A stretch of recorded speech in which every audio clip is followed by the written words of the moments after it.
finally મિત્રો આજે તો આપણે આવી ગયા છે આપણે વાડીએ અને જોઈ લો આપણી વાડીનો વાવળ છે બહુ મોટો ઘણા વર્ષથી મારા પપ્પાએ મોટો કરેલો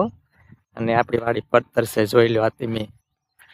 આમાં કઈ વણ વાયું નથી કારણ કે આ વાડી રહીને આપણે આવી ગઈ છે તળાવમાં છે એટલે એમાં કઈ વવાય નહીં કારણ કે ક્યારે ડૂબી જાય એનું નક્કી ન હોય એમ 2-3 વર્ષ વાયું હતું પણ ડૂબી જતું હતું એટલે વણ અમે વાયું નથી પણ વણ પછી સારું વર્ષ ન થયું એટલે કોઈટમાં ગયા છીએ એમ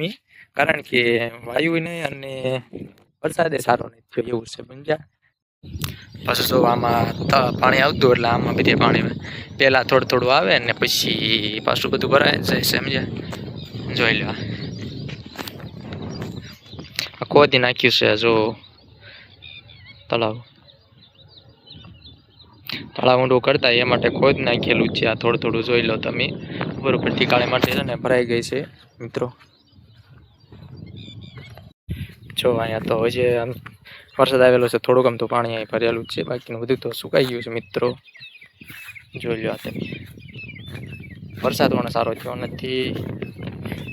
ભગવાન માતાજી કાંઈક વરસાદ આવે તો સારું તો શું કરીશું માલઢોરનું શું થશે આ બધાનું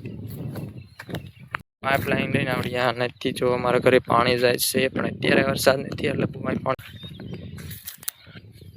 ઘેર બેસીને બધેથી આમ ભરવાનું હોય સમજ્યા